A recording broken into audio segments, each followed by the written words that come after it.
las sesiones de esta mañana.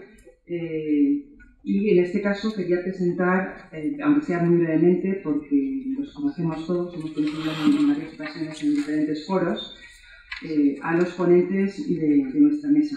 Nuestra mesa va a tratar las cláusulas sociales en la contratación pública municipal y para ello contamos con Francisco Javier Biosca, que hablará precisamente sobre este punto y que es interventor de la Administración Local y presidente de Ecosital Valencia. Y en segundo lugar participará Vanessa Félix Torrent, que es interventora de la Administración Local y delegada de Ecosital también, secretaria. Vale, secretaria en este caso de la correspondiente Administración Local. Bien.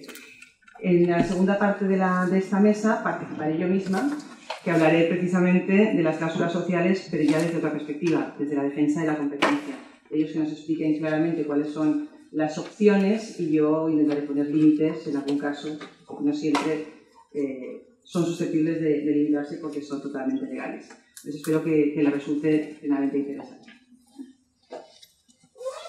Muy bien. Bueno, pues agradeceros a la Universidad, de Salvador y de Pilar, que nos hayáis invitado a participar en este evento.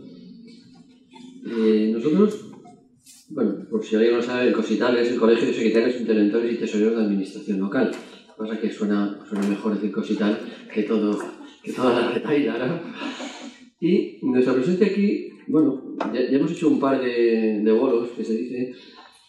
Es un poco también anecdótico porque en el poco tiempo que creo yo que lleva el tema de las cláusulas sociales más de moda, pues yo creo que la gente que lo quería promover tenía el prejuicio de que los habilitados nacionales eran unos de los frenos a la utilización de esto. Entonces yo creo que fue principalmente por eso por lo que nosotros nos lanzamos a la piscina y dijimos, no, vamos a ver, si nosotros no vamos a ser frenos, nosotros queremos hacerlo y que se haga bien. Entonces vamos a tomar la iniciativa nosotros y entonces pues nos pusimos a estudiarlo.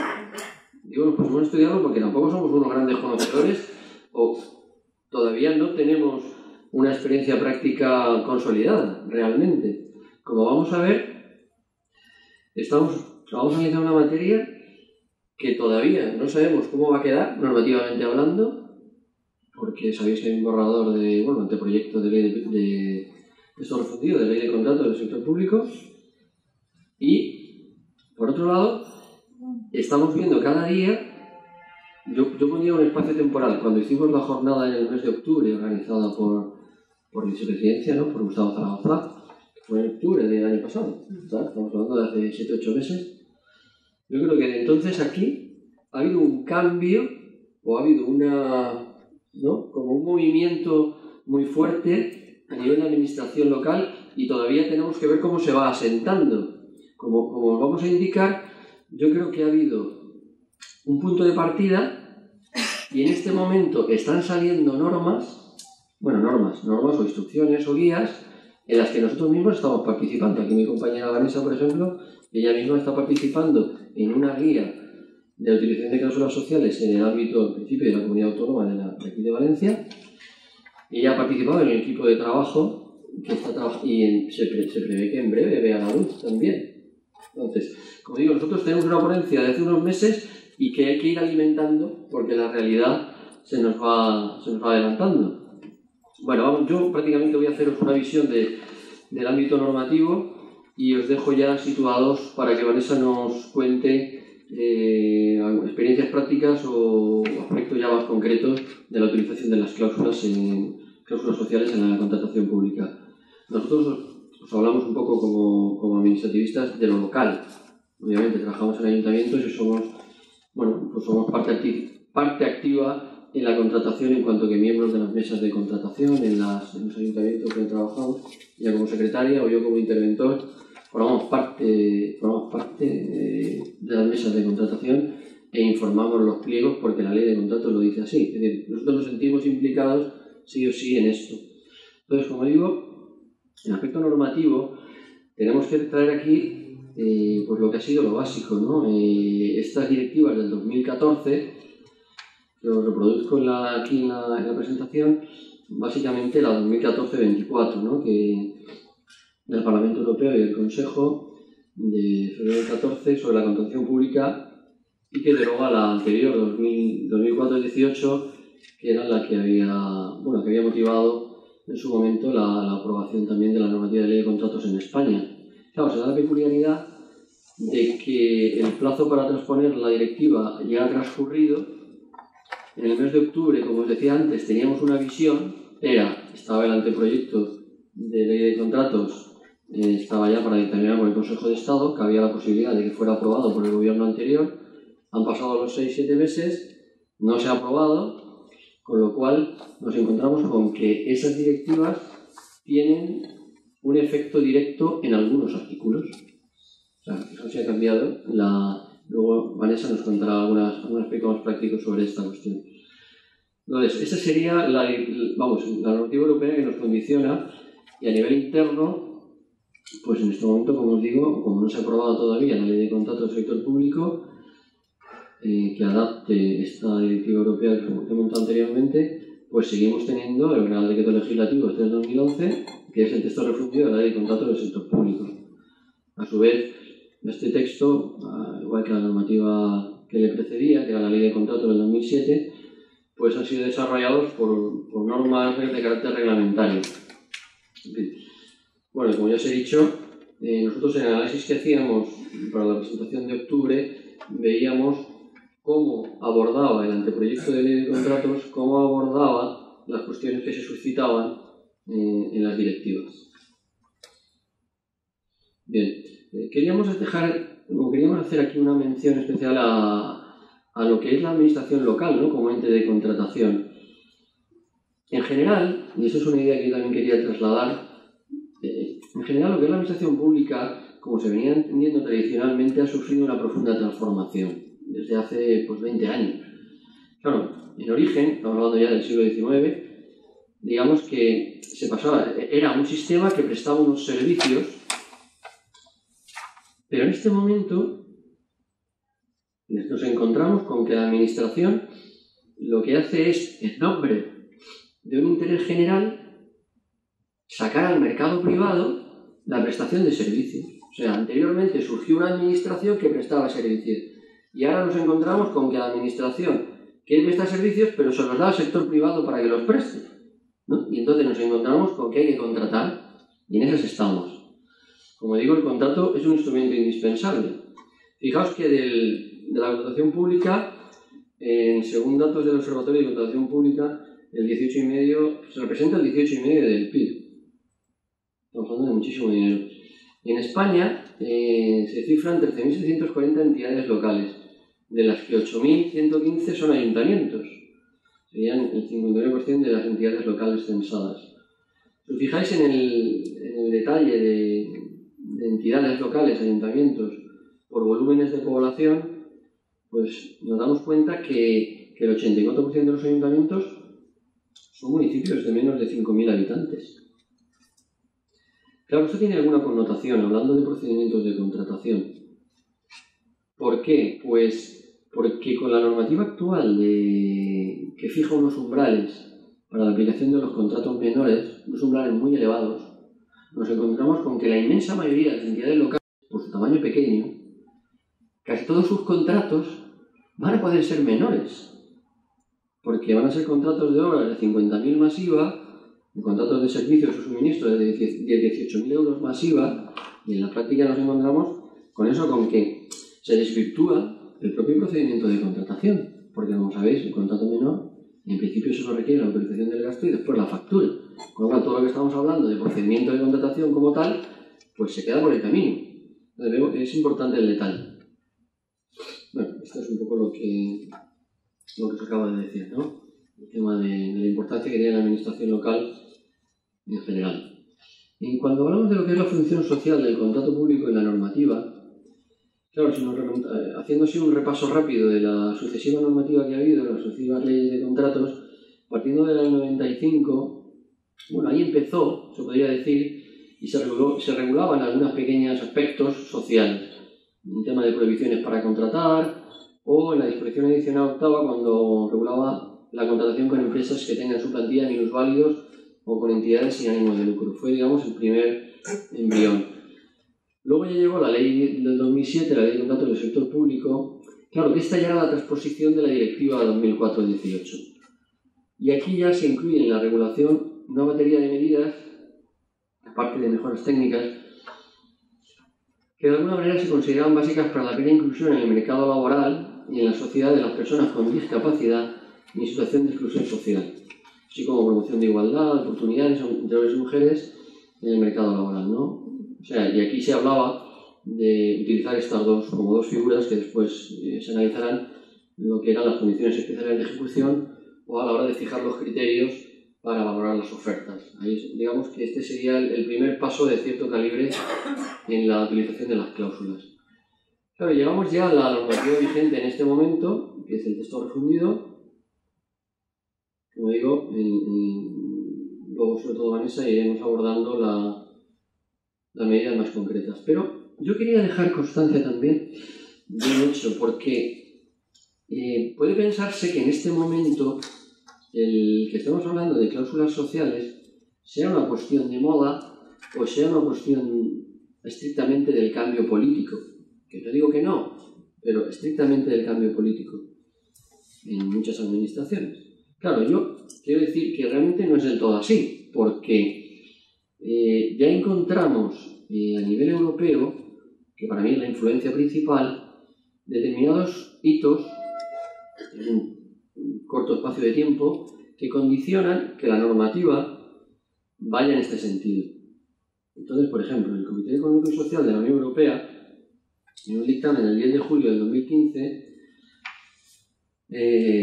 describía la economía del bien común y destacamos: el mercado europeo ético podrá construirse mediante la aplicación de varias estrategias. Y citamos aquí varias, ¿no? Por una parte, que las políticas reconozcan a las empresas que contribuyen en mayor medida al bien común, como la contratación pública ética. O sea, que inclina a que los Estados legislen de manera que se apoye a este tipo de empresa. Y también este organismo exige a la Comisión Europea que en el marco de la estrategia renovada de la responsabilidad social empresarial lleve a cabo un salto cualitativo que recompense en términos de contratación pública, o sea, en términos de licitaciones públicas, accesos a aquellas empresas que puedan demostrar un mayor rendimiento ético. Realmente empezamos a oír otro lenguaje, empezamos a escuchar otro lenguaje.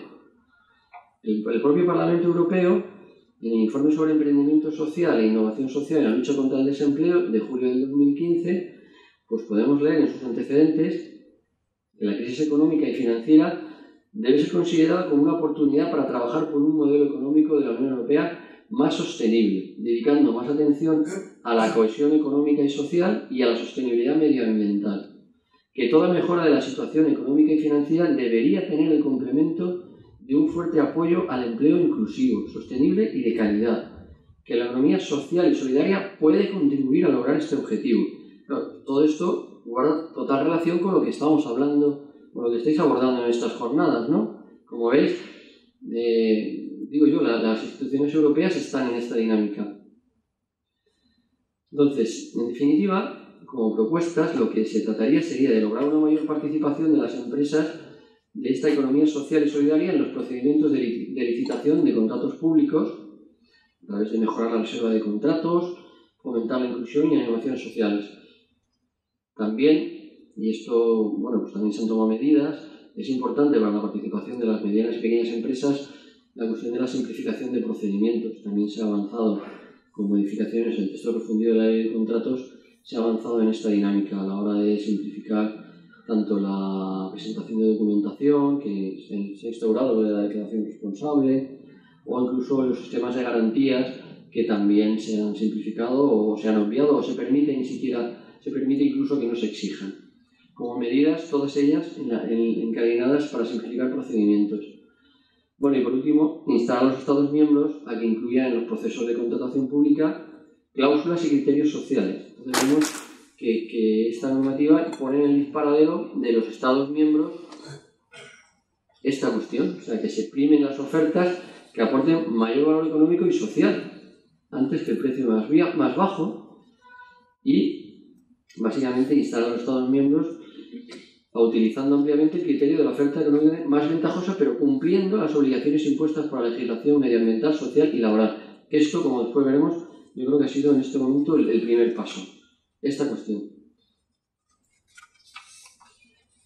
Entonces, como veis, existe la posibilidad ya desde incluso de la ley de contrato del 2007 y especialmente a partir del 2015, ya se prevén mecanismos que permiten introducir en la contratación administrativa consideraciones de tipo social.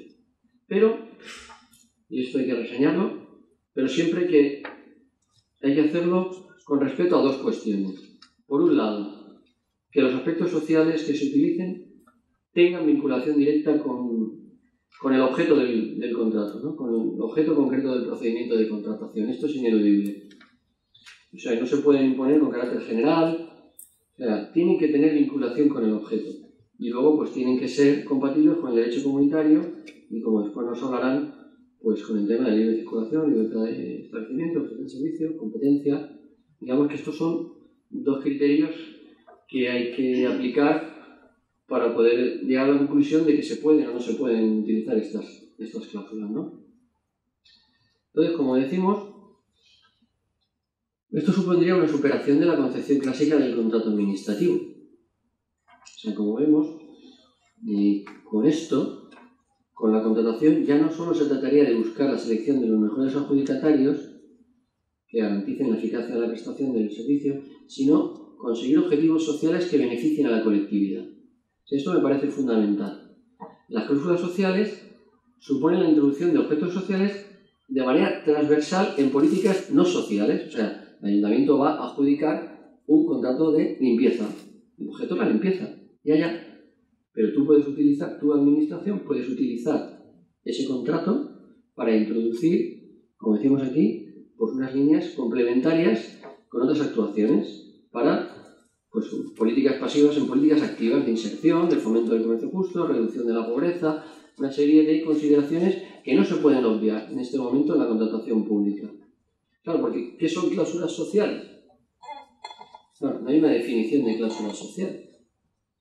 Yo me he permitido poner aquí la relación que utiliza Teresa Brunete, que la tuvimos en una jornada que organizamos hace un par de meses desde el Colegio de Secretarios, y a la que tuvimos el gusto de contar con ella, la técnica de contratación del Ayuntamiento de Leganés.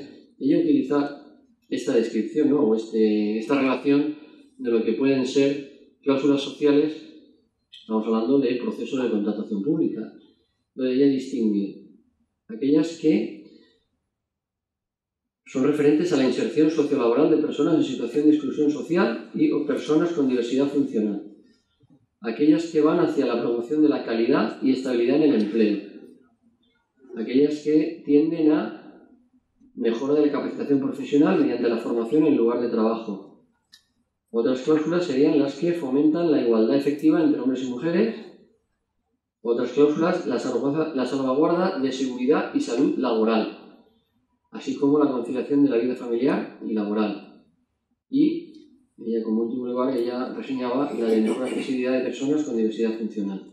Bueno, pues todo este tipo de observaciones que consideran en los expedientes de contratación serían cláusulas sociales. Claro, yo la reflexión que hago es, un poco desde la experiencia que nos da el llevar ya muchos años trabajando en la administración, yo al final llego a la conclusión de que hasta ahora el ayuntamiento, o la administración, ha estado con los ojos cerrados, de alguna manera, a todo esto, porque se ha preocupado de conseguir una oferta barata y no se ha preocupado de si los trabajadores de la empresa eran bien tratados o si se subcontrataba adecuadamente parte del servicio, contrato de obra, suministro. Entonces, yo creo que con todas estas cláusulas que empiezan a ser obligatorias, lo que se supone es esto, es decir, que el ayuntamiento, que la administración no puede cerrar los ojos, a la aplicación de esto. Y esta para mí es la nota diferencial, el cambio de actuación de la administración. Entonces, claro, lo que también constatamos desde nuestra experiencia de ayuntamiento o de administración mediano-pequeña o mediano-grande es que esto ¿quién lo pone en marcha? Claro, ¿quién pone en marcha? Claro, hay pliegos de cláusulas administrativas, hay pliegos de prescripciones técnicas. ¿Quién los redacta? Claro, el personal jurídico. No, que claro, espera, es que a lo mejor los que saben de esto son otras personas. Entonces nosotros lo que decimos es, pues habrá que contar con toda una serie de personas que trabajan en el ayuntamiento o en la diputación, que tienen conocimientos técnicos de otros aspectos, que tienen que colaborar con el secretario, con el interventor, para poder elaborar unos pliegos de cláusulas buenos, ¿no? Con garantía de que pasen el filtro europeo, que pasen el filtro de las reclamaciones o impugnaciones, y bueno, pues desde esa seguridad o desde esa tranquilidad poder ponerlo en marcha. Entonces, como decimos, entendemos que aquí tiene que actuar un equipo multidisciplinar, jurídico-técnico, y obviamente es importante el apoyo político. Claro, al final las directrices pues también las marcan los alcaldes o los concejales delegados, ¿no? Entonces, antes decía yo que el cambio político no era de por sí la razón de que ahora estemos hablando de esto, pero de alguna manera hemos podido ver en los meses que llevamos, desde las elecciones de ayuntamientos, bueno, pues que cierto cambio sí que ha habido, ¿no? Y que se está extendiendo como una mancha de aceite, se está extendiendo. Bueno, pues eso es lo que os quería decir, ¿no? Claro, y como decía al principio, esto lo decíamos en octubre del 15, hace 7 meses, y de repente pues hemos empezado a ver, pues yo reseño algunas, ¿no? Que están por ahí publicadas las cláusulas de la Administración Autonómica de Navarra, muy interesantes, que está la guía del sector público autonómico de Galicia. Claro, estoy hablando de cosas de hace 5 meses. Que tenemos la guía del Ayuntamiento de Madrid, de enero, o la 1 del 2005, o sea, de este año, en 2016, estamos hablando de hace 4 o 5 meses. Estamos en plena efervescencia. Pero quería reseñar especialmente hay 2 sentencias del Tribunal de Justicia de la Unión Europea, también posteriores a nuestra propia jornada de octubre, o sea, de 17 de noviembre y de 26 de noviembre, que abordan 2 de las cuestiones que yo considero básicas y que ya han tenido reflejo en normativas en España. Me estoy refiriendo a una sentencia que aborda la cuestión del estrechamiento de salarios mínimos en la contratación pública y el tema de la subrogación en los casos de cambios de empresas. O sea, estos son 2 temas básicos y que tienen su consideración social. Y hemos visto, por ejemplo, que se ha publicado en el BOE la Ley 3/2016 de 7 de abril, estamos hablando de hace mes y medio o 2 meses, del País Vasco, que expresamente recoge, lo dice así el título de la norma, ¿no? Establecimiento de determinadas cláusulas sociales. Y es el tema, están 2 temas de sentencias, el tema de que la contratación de servicios exija el cumplimiento de convenios por ley, que hasta ahora no se hacía. Y el tema de la subrogación en los contratos de servicios, cuando haya cambios de empresas porque se licitan de nuevo, pues que sea obligatoria la subrogación y el facilitar todos los datos de las personas que están trabajando, que hasta ahora tampoco se hacía. Y eso en este momento, pues en determinadas partes del territorio es obligatorio por ley, ¿vale? Y en otros sitios pues se está implantando a nivel de guías o instrucciones.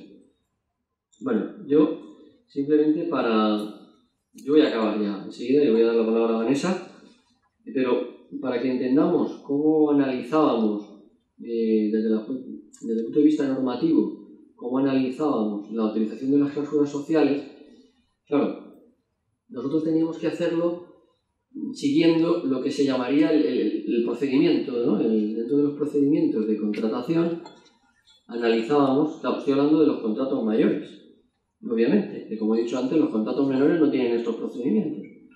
Pues dentro de lo que son los procedimientos de contratación en los contratos mayores, se distinguían estas 3 fases la fase de preparación, la fase de adjudicación y la fase de ejecución.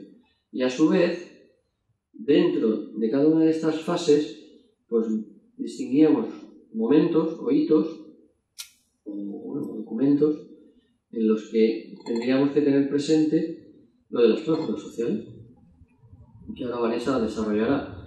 Por una parte, la definición del objeto del contrato, el establecimiento de los requisitos, que sería la capacidad para contratar, en lo que son las prohibiciones de contratación, el tema de establecimiento de subrogaciones, el tema de los contratos reservados. Todo esto formaría parte de los pliegos. Luego, en la fase de adjudicación, pues, que también están en los pliegos, obviamente, sería el tema del establecimiento de los criterios de adjudicación y el tema también de la preferencia en la contratación. Y luego, en la fase de ejecución, pues, concretamente hablaríamos de las condiciones de ejecución del contrato como uno de los apartados a considerar para el establecimiento de las cláusulas sociales y, por supuesto, el control de las subcontrataciones y el control sobre el proceso de fabricación ya en lo que sería la propia fase de ejecución de los contratos, ¿no? Yo, al principio, lo voy a dejar aquí, ¿me parece? ¿Vale? Y Vanessa nos va metiendo ya un poco en el desarrollo de la cuestión.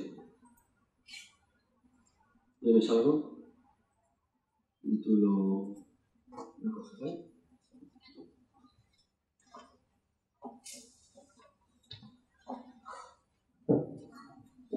Bueno, os he dicho que a Vanessa la meto yo en esto, a la pobre cuando Gustavo Zaragoza porque nosotros ya teníamos cierto contacto, Gustavo y yo, habíamos participado en alguna otra actividad en la universidad, hacía un par de años, pero cuando Gustavo me dice, oye, vamos a montar esto tal, le digo, pero yo no puedo ir solo, aquí hay que contar con la parte de secretaría y hay que implicar a más gente. Y Vanessa es compañera de la Junta de Gobierno de Cosital Valencia desde el año pasado, que celebramos, que hubo un cambio en la Junta de Gobierno, y ella en este momento es la vicepresidenta primera de la Junta de Gobierno de Cosital Valencia. Y yo la invité a participar y ella pues se ha metido de lleno hasta el punto de que yo creo que es una de las personas que desde el punto de vista jurídico controla esta cuestión. Por eso me parece interesante poneros con ella. Reitero las gracias que ha dado Javier por invitarnos a la universidad y a Javier por sus palabras. Se hace lo que se puede. Estamos intentando meternos en esto para convencer de alguna manera a nuestro colectivo y a los técnicos de contratación, que también suelen venir a las jornadas que hacemos, de que es posible, a pesar de que, como dice Javier, el tema de que la mayoría de contratos o muchos contratos se puedan articular a través de la vía del menor, hace que pierda un poco sentido el tema de las cláusulas, sin perjuicio de que también hay formas de fomentar el uso de las mismas, incluso en los contratos menores, y sin perjuicio también de que yo soy de las que cuando hago un contrato menor, y salvo que la cuantía sea ínfima, sí que hago un pequeño expediente de contratación en el que solicito la acreditación de la capacidad, antes incluso en ocasiones la solvencia, ahora ya no, con la nueva normativa, y acreditación de que no se está en curso en prohibición para contratar, porque son aspectos que la ley es cierto que no lo pide expresamente, pero de los informes de la Junta se desprende que debe ser igualmente objeto de comprobación por parte del órgano de contratación. Entonces, siempre podemos comprobar algunos aspectos que sí que están relacionados con las cláusulas. Yo no voy a hablar de tantas cosas como en principio ha dicho Javier, porque el esquema era el de la otra jornada. Lo habíamos reducido un poquito y se trataba de ser algo más práctico también por todo lo que hemos estado trabajando desde que nos metimos en esto y sobre todo con el tema del trabajo realizado para la guía de consellería, que creo que ahora está siendo objeto de informe por la abogacía, entonces supongo que, me han dicho que nos mantendrán informados. Lo que ya ha comentado Javier no lo voy a repetir. Desde luego hace falta un cambio de mentalidad y creo que aunque los técnicos podemos intentar dar apoyo a ese cambio y fomentar el uso de las cláusulas sociales, sin una voluntad política, evidentemente no tenemos nada que hacer. Al menos en lo que se refiere a las cláusulas sociales que la normativa regula con carácter potestativo. Empezando por la fase de preparación del contrato, la definición del objeto del contrato es el primer momento, es el momento inicial en el que, a la hora de definir las necesidades que pretendemos abordar con el contrato en cuestión, de acuerdo con el artículo 22 del texto refundido de la Ley de Contratos del sector público, es donde podemos definir el objeto del contrato de forma que nos permita una vinculación y una satisfacción, por tanto, de necesidades sociales. Por ello, tanto en el título del contrato, por motivos de transparencia, como en el momento de definir el objeto, por exigencia legal, deberán aparecer esas cuestiones sociales a las que queremos dar satisfacción a través del contrato, con la finalidad de poder introducir posteriormente criterios de adjudicación o condiciones especiales de ejecución que tengan que ver con estas políticas sociales. Es posible realizar una definición del objeto principal y relacionarlo al mismo tiempo con un objeto accesorio, cuya finalidad sea dar cumplimiento a estas exigencias. Yo he mencionado aquí algunos ejemplos que están extraídos de supuestos reales que me parecía que eran acordes a la normativa.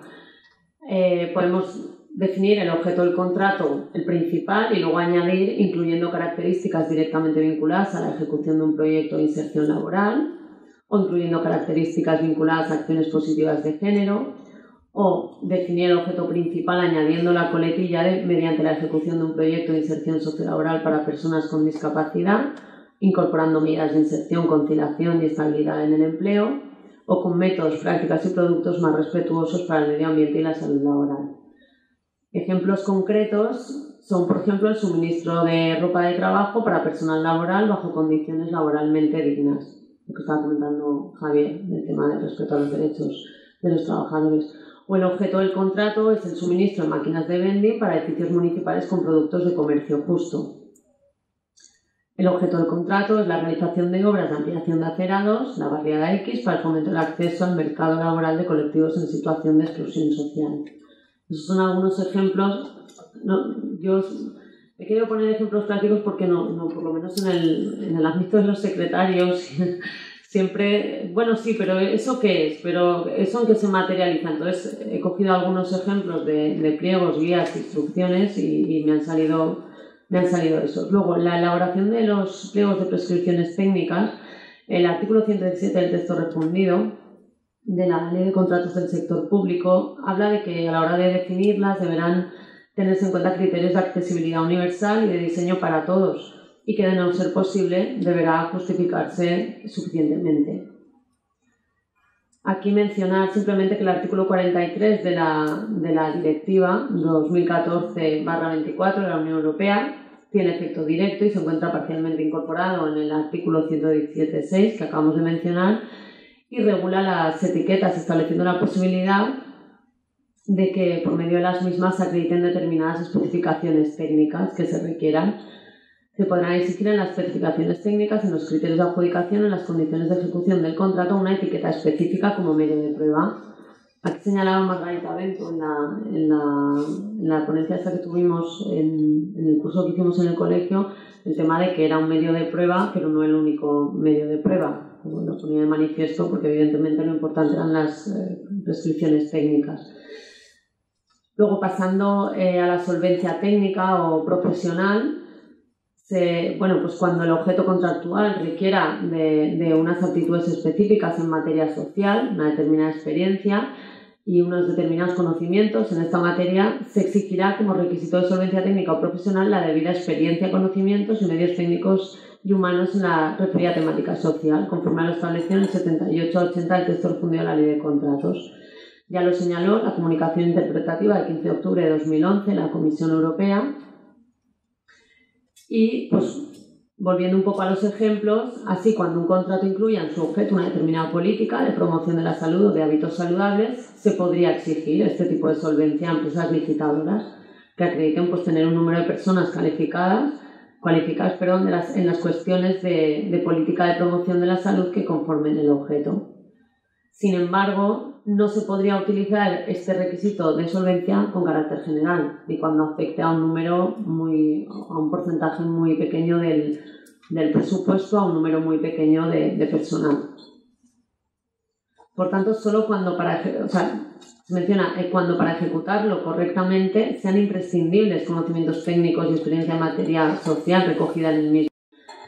Asimismo, debe ser lógica y proporcionada y hacerse en condiciones de igualdad, así como justificarse debidamente en el expediente y en los pliegos. Es evidente que los criterios de solvencia pueden afectar a la admisión a la licitación de las empresas licitadoras. Por eso, a la hora de exigir una solvencia específica y determinada, debe estar suficientemente justificado y no se puede establecer con carácter general. Ahí se pone un ejemplo. Si el 2% de la plantilla es de exclusión social, evidentemente no estaría justificada esa exigencia, que afectaría a la libre competencia. Por lo que respecta a los contratos reservados, se regula en la disposición adicional quinta del texto refundido de la Ley de Contratos, que establece la necesidad de que las entidades locales, por tanto esto es obligatorio, con la regulación del texto refundido de la Ley de Contratos del sector público en la redacción actual, que se fijen unos porcentajes mínimos de reserva del derecho a participar en procedimientos de adjudicación de determinados contratos o determinados lotes por parte de centros especiales de empleo, empresas de inserción, un porcentaje mínimo de reserva en la ejecución de estos contratos en el marco de programas de empleo protegido, a condición de que al menos el 30% de los empleados de estas entidades sean trabajadores con discapacidad o en riesgo de exclusión social. De hecho, ya lo he dicho, la reserva que antes era facultativa, con una modificación reciente de la Ley de Contratos, el texto refundido se convierte en una obligación para el órgano de contratación. Además, se observan algunas diferencias también con respecto de la redacción anterior, que es que se añaden las empresas de inserción, se reduce el porcentaje de discapacitados sobre el total de trabajadores afectados y se elimina la previsión de que no pueden ejercer actividad profesional en condiciones normales, incluyéndose además el citado porcentaje de trabajadores en riesgo de exclusión social. Además, se exige que en el acuerdo de la reserva se fijen condiciones mínimas para garantizar el cumplimiento de las medidas reguladas en el precepto de referencia y se hace hincapié en el tema del control del cumplimiento. La regulación prevista así en la disposición adicional cuarta del anteproyecto de ley es idéntica a la regulación actual del texto refundido y la contenida en las directivas pues carece de efecto directo, pero está prácticamente incorporada en el texto refundido. Por lo que respecta ya a la fase de adjudicación del contrato, el artículo 150 del texto refundido de la Ley de Contratos dispone que para la valoración de proposiciones y determinación de la oferta más ventajosa se deben tener en cuenta criterios vinculados con el objeto del contrato y se refiere expresamente a características medioambientales o vinculadas con la satisfacción de exigencias sociales que respondan a necesidades definidas en las especificaciones del contrato, propias de las categorías de población especialmente desfavorecidas a las que pertenezcan los usuarios o beneficiarios de las prestaciones a contratar. Aquí encontramos, por tanto, la previsión legal y la posibilidad de incorporar este tipo de criterios en los expedientes de contratación.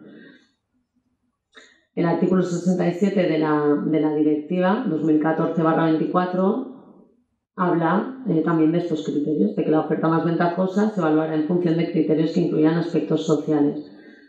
Además, define qué se entiende por criterios vinculados al objeto del contrato público, lo relaciona con el proceso específico de producción, prestación o comercialización de los suministros o servicios, proceso específico.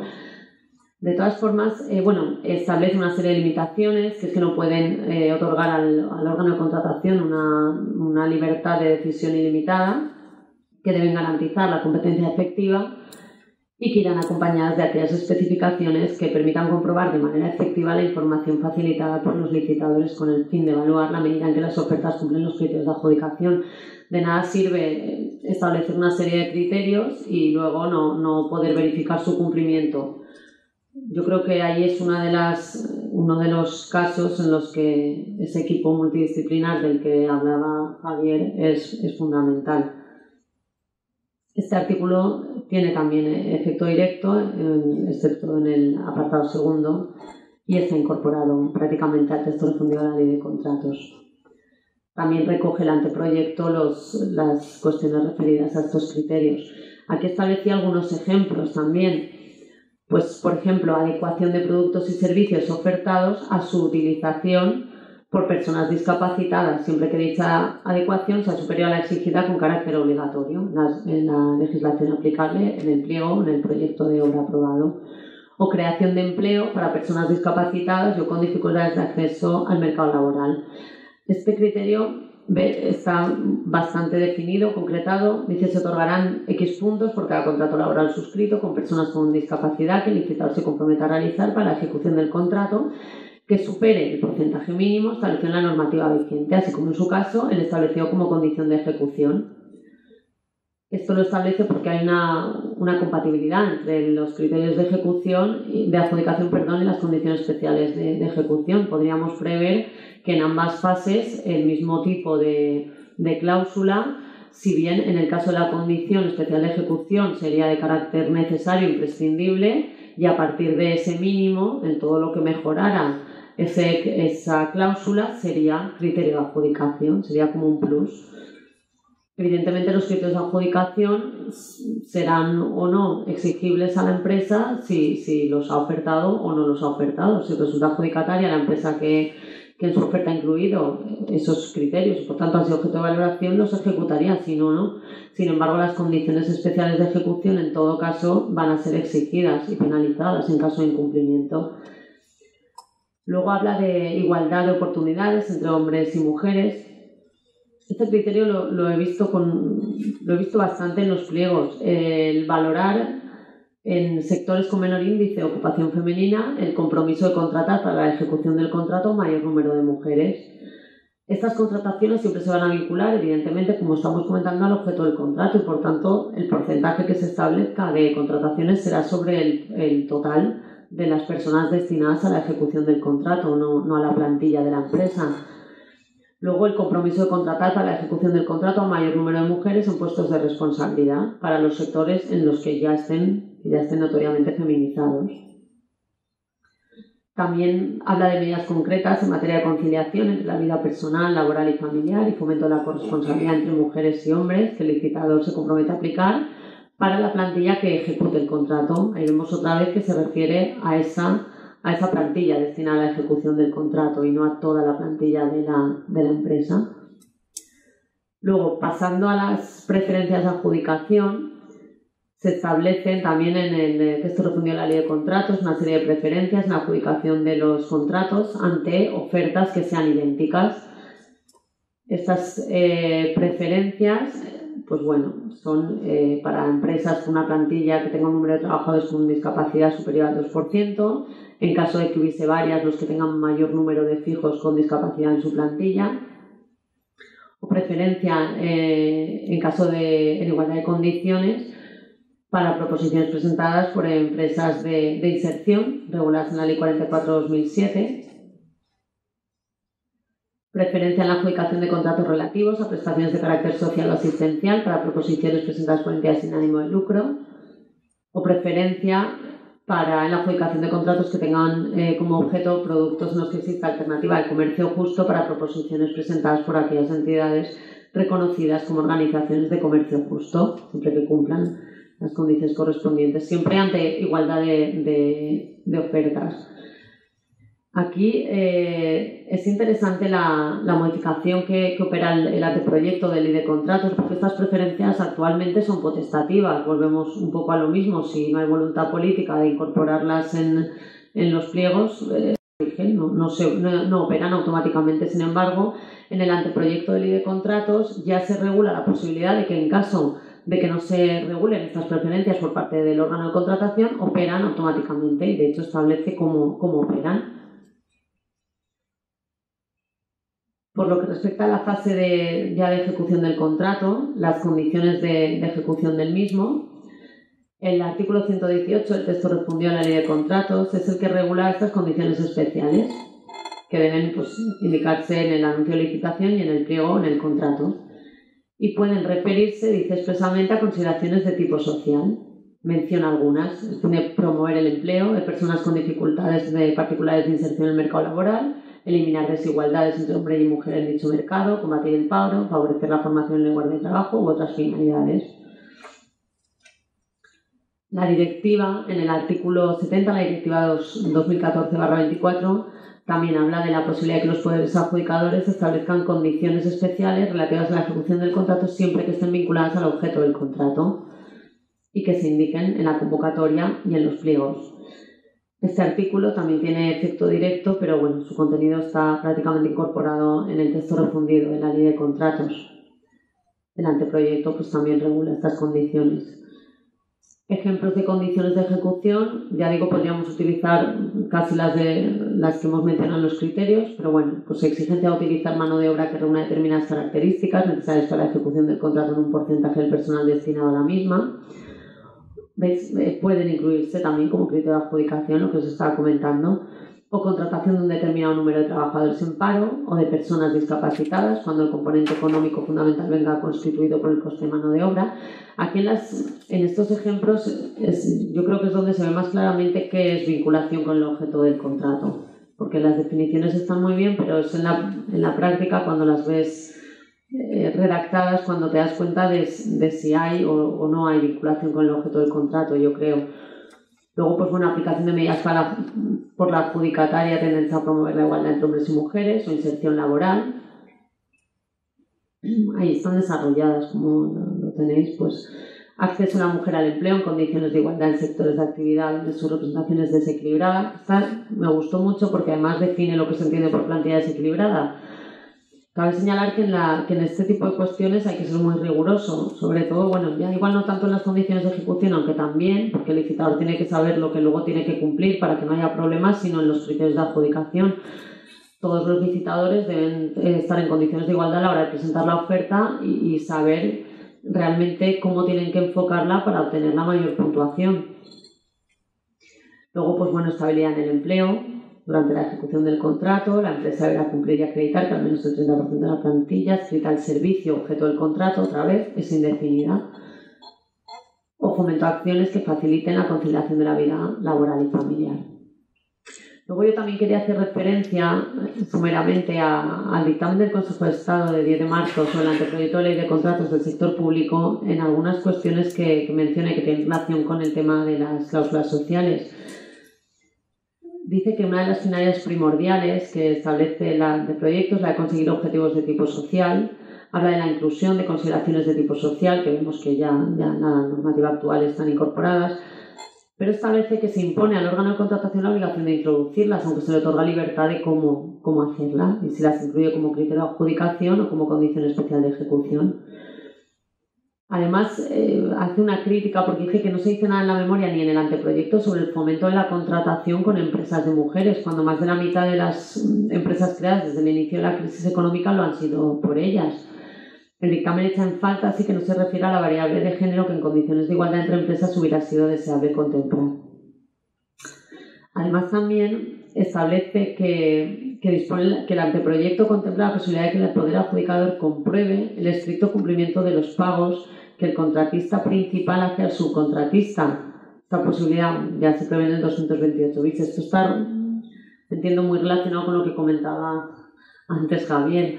Hasta ahora un poco nos desentendemos, ya tenemos bastante con lo que tenemos, con todo lo que tenemos que comprobar, como para meternos a comprobar lo de terceros, porque esto está muy bien, pero yo sí que es verdad que en estas cuestiones siempre digo, vamos un poco, por una parte vamos hacia las declaraciones responsables, ¿no? Hacia una menor intervención de la administración pública, asunción de responsabilidades por parte de los particulares o de las empresas con ese tipo de declaraciones en las que lo asumen todo, pero por otra parte nos están invitando a que comprobemos, sin embargo, cosas que antes no estábamos comprobando, ¿no? Es un poco contradictorio, aunque bienvenida la contradicción, porque creo que es verdad que no podemos desentendernos de la actitud o que tienen las empresas con las que estamos contratando la administración pública, pero bueno. Se incluye de forma novedosa como criterio de solvencia que tendrá que justificar el adjudicatario del contrato el cumplir con los plazos establecidos por la normativa vigente sobre el pago a proveedores. A juicio del Consejo de Estado, además, esto me llamó la atención. Dice que debe reconsiderarse la exigencia adicional no prevista en la directiva de que la inclusión de los criterios de adjudicación deba estar justificada porque aporte valor al objeto, uso o finalidad del contrato. El Consejo de Estado dice, hombre, la directiva habla de vinculación al objeto del contrato, y ahora parece que se incluye un plus diciendo que tiene que aportar un valor, uso o finalidad. Lo que pasa es que luego concluye que igual lo que se está pretendiendo con esa expresión es decir precisamente lo mismo, que exista esa vinculación con el objeto del contrato. Pero bueno, ahí lo dejo, es lo que menciona el Consejo. Y luego también otra cosa que llama la atención, entiende el Consejo de Estado que los criterios de desempate que recoge el anteproyecto deberían vincularse de una forma u otra al objeto del contrato. Es cierto que no están vinculados. En la redacción anterior parece que los puedes incluir. Yo por lo menos lo entendía así, que podías incluirlo en cualquier caso. Bueno, y ahora me ha parecido interesante coger algunas ideas, aunque evidentemente esto se queda muy lejos de ser una guía o una instrucción para incorporación de criterios sociales. Pero bueno, he contrastado algunas de las guías e instrucciones que han formalizado algunas administraciones públicas con la finalidad de establecer el compromiso de utilización de cláusulas sociales en todos los contratos que se celebren dentro del ámbito de esa administración pública y en esta línea va la Consellería con la guía que estaba elaborando, y he añadido algunas que creo que están bien y que se pueden tener en cuenta si alguien quiere hacer una instrucción de este tipo. Los contratos reservados, por ejemplo, el epígrafe de los contratos reservados, se establecerían los contratos a los que se aplica la reserva y veo que algunas administraciones pues mencionan que pueden ser contratos objeto de reserva aquellos que sean susceptibles de generar empleo para personas con dificultades de acceso al mercado laboral y cuyos sectores de actividad coincidan con los desarrollados por entidades de empleo protegido capaces de ejecutar la prestación contractual con las debidas garantías. En general, contratos cuyo objeto facilite la contratación de mano de obra intensiva sin exigencia de cualificación, preferentemente de modo que permita una adecuada labor de acompañamiento y seguimiento. Y hay algunas instrucciones, como la de Paterna o la de la Diputación de Granada, que mencionan contratos concretos, obras de conservación, mantenimiento de espacios públicos, jardines, mensajería, correspondencia. Luego, en los procedimientos de adjudicación, la reserva para las empresas de inserción se aplicaría pues, a través del contrato menor. Ya tenemos un supuesto en el que podríamos utilizar el contrato menor con fines sociales. Y del procedimiento negociado sin publicidad. O la reserva a centros especiales de empleo, programas de empleo, sin límite de cuantía y para cualquier sistema de procedimiento de adjudicación. Luego, en la solvencia técnica o profesional, un poco remisión a lo que hemos comentado, cuando pueda ser necesaria o muy conveniente, imprescindible, se debería exigir estos conocimientos o esa experiencia del personal que va a destinarse a la ejecución del contrato. Luego, inclusión de cláusulas sociales en los criterios de adjudicación. Hay una tendencia a establecer tipos de contratos, normalmente algunos de los típicos son los servicios suministros, en algunos casos la gestión de servicios, y siempre que tengan un importe yo los que he visto a partir de 100.000 euros, un plazo de ejecución superior a 4 meses. Se entiende que en caso contrario, pues bueno, no parece aconsejable, o hay igual administraciones que sí que lo incluyen. Y luego se les suele otorgar una ponderación entre el 10% y el 25% del total de la puntuación. Luego, criterios sociales como mejoras cuando el objeto contractual no haga referencia a exigencias sociales que se incluyen en todos los contratos con independencia de su importe y su plazo, y como mejoras con una ponderación máxima del 10%. Evidentemente las mejoras tendrán que estar previstas su posibilidad en los pliegos, así lo exige la normativa aplicable. Luego, el ámbito de aplicación de las condiciones sociales de ejecución, pues bueno, se incorporarían en todos los contratos que requieran la contratación laboral de personal. Y normalmente, igual que en el caso de los criterios, se exige que tengan un importe de al menos 60.000 euros, puesto barra 100.000, he encontrado de todo, y una duración superior a 4 meses. En algunos casos incluso se exigen importes y periodos superiores en función del contrato. Lo que he comentado antes, es conveniente señalar la compatibilidad entre condiciones de ejecución y criterios de adjudicación, porque son compatibles, de forma que la condición de ejecución exija un porcentaje mínimo y el criterio puntúe a los licitadores que mejoren ese porcentaje, y que luego evidentemente sería exigible ese criterio. Y las excepciones y justificaciones de no inclusión, porque toda norma general tiene una excepción y porque habrá casos en los que igual no es conveniente la inclusión de las cláusulas, en cuyo caso, previa justificación, se podrá excluir. y ya está. Y las conclusiones son un poco a lo que volvíamos al principio. Se requiere un cambio de mentalidad, equipos multidisciplinarios, proporcionalidad, transparencia y motivación a la hora de tomar en consideración este tipo de cláusulas, porque la incorporación de las cláusulas está muy bien y es muy interesante, pero no debe ser automática. Debe haber un estudio previo de cada caso concreto para ver si es conveniente o no incluirlas y cuáles de ellas vamos a utilizar. Esta inclusión de cláusulas sociales, como digo, ha sido muy variada. Hay administraciones que han aprobado previamente guías e instrucciones, otras que han ido incorporándolas en los pliegos. Lo que está claro es que hay que ir haciendo uso de las mismas, hay que perder el miedo a la ilegalidad, posible ilegalidad de las cláusulas y ir familiarizándose con ellas para lograr una adecuada utilización de las mismas. Y en todo caso debe haber esa vinculación con el objeto del contrato que empezó muy fuerte y que ahora la verdad es que se ha ido modulando con la jurisprudencia europea, con lo cual, pues bueno, eso también nos permite una mayor utilización de las mismas. Yo por mi parte ya he tratado de no me enrollo mucho, ¿no? No, perfecto. La verdad es que muchísimas gracias por vuestras clarísimas exposiciones, porque realmente teníamos expectativas elevadas y se han cumplido con vuestras exposiciones. Realmente además nos conocemos con Javier, que iniciamos todo este procedimiento con las jornadas que organizamos ya, que lo habrá comentado ya Pilar, allá por el año, hace un par de años, 3 años prácticamente ya, lo que ha pasado, ya ha pasado el año tiempo, 2 años, ¿no? Ya no recuerdo qué. 2013. Digo, es que ya estamos en 2016, efectivamente, ya casi va por 3 años. Y en ese momento era el gran desconocido y hemos visto un amplio cambio, sobre todo en el ámbito de vuestro colegio. Ha sido fundamental también el desarrollo y de alguna manera pues eso nos hemos reforzado, nos hemos ayudado para dar a conocer, pregonar y predicar y enseñar y mostrar que no hay que tener miedo a este tema. Claro, pues nada, simplemente no hemos aplaudido antes a Javier, pues ahora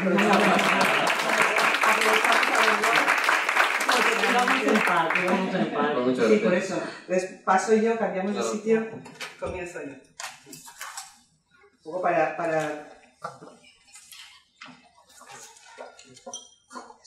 cambio de agua.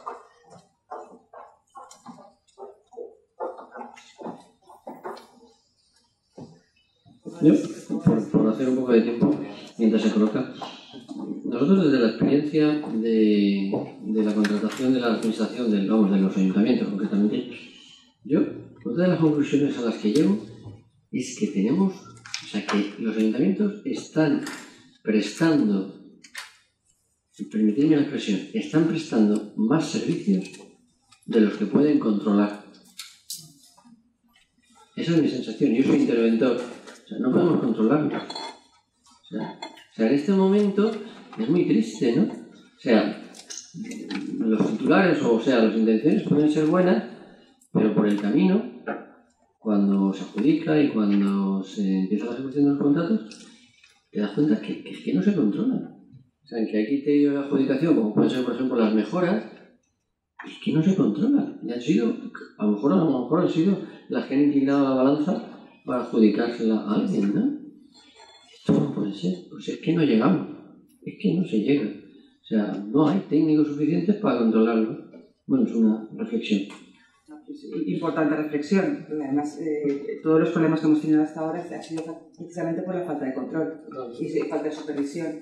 Y creo que el papel que cumplís vosotros es fundamental y hay que exigir, hay que pedir más técnicos, incluso que nos faciliten, que se os faciliten una serie de pliegos, de cláusulas, de condiciones ya preestablecidas para evitar que se validen en sí misma a la hora de rellenar ese tipo de documentación y que sea mucho más fácil filtrar.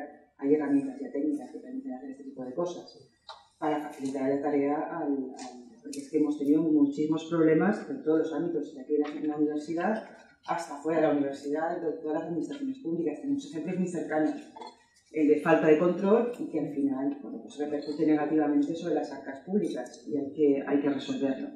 Bien, en mi caso voy a hablar de las cláusulas sociales en la contratación pública, pero desde otra perspectiva. Es decir, vamos a hablar desde la perspectiva de la Ley de Defensa de la Competencia.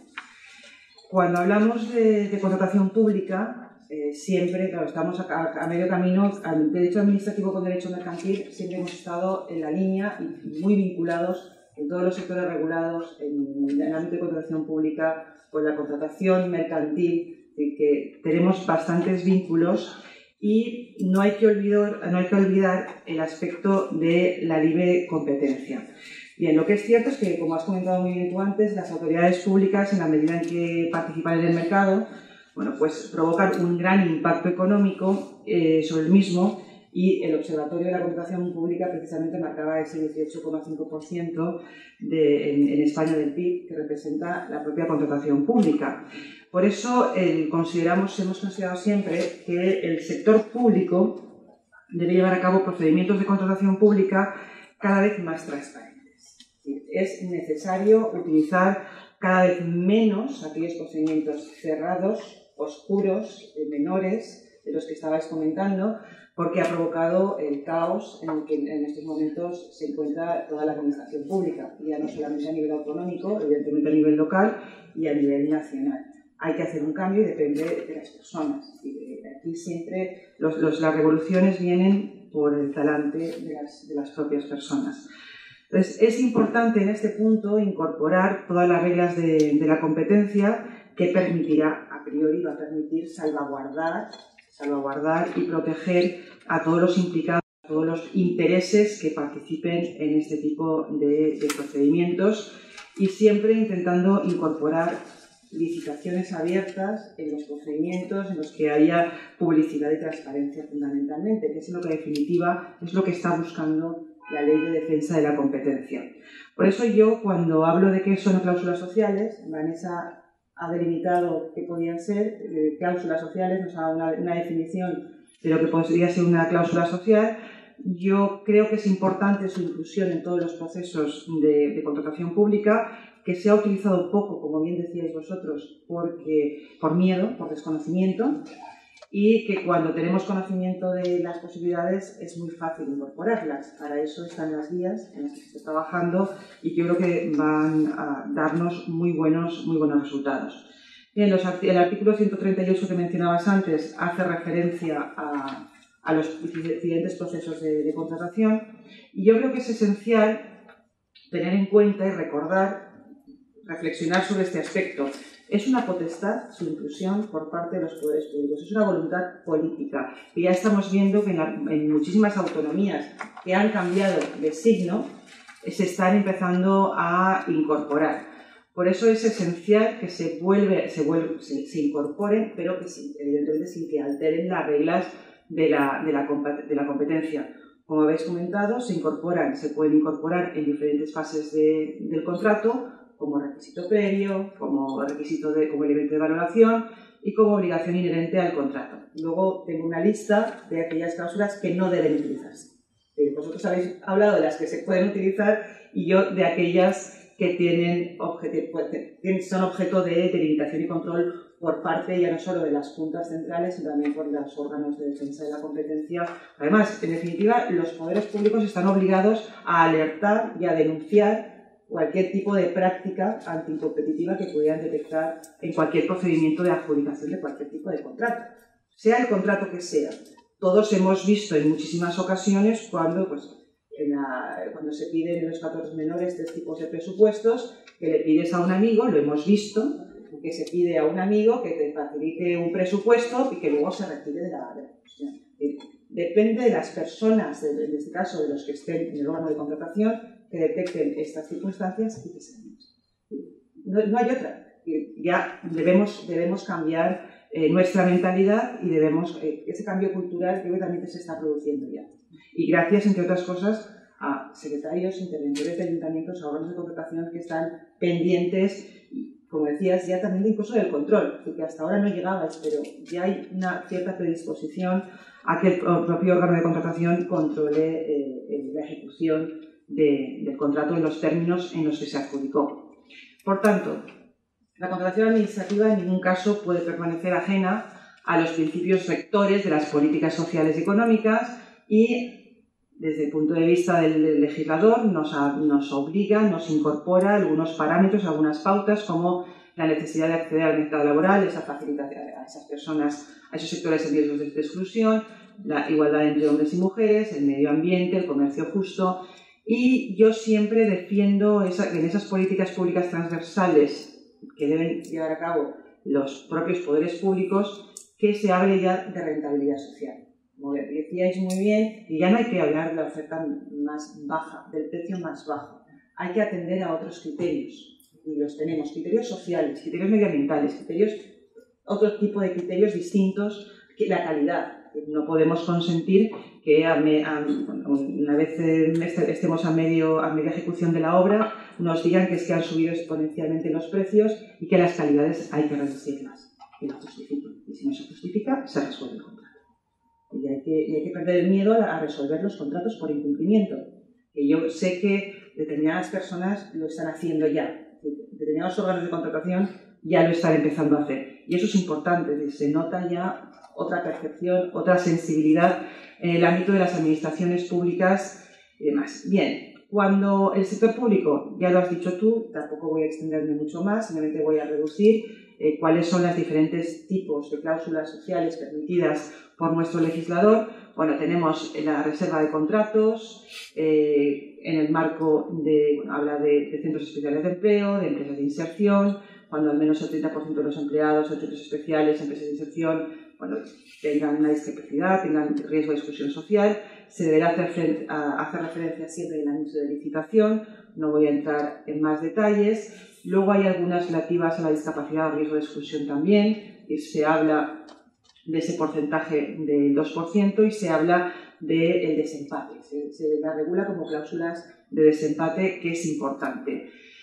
Algunas por razón de objeto, como decía, la preferencia en la adjudicación a empresas de inserción, una preferencia en la adjudicación en caso de servicios de carácter social o asistencial a entidades sin ánimo de lucro, con personalidad jurídica, y si su actividad está directamente relacionada con el objeto del contrato, aquí ya directamente excluiríamos a las personas físicas, preferencia en la adjudicación a las empresas que tengan como objeto productos en los que exista alternativa de comercio justo, y por eso he hecho referencia al tema de la persona física porque está prohibido limitar por el objeto el acceso a la licitación, limitar por la forma jurídica. Entonces, creo que es importante hacer referencia a que tenemos alguna exclusión de discriminación positiva que nos permite llevar a cabo e incluir este tipo de elementos en los contratos.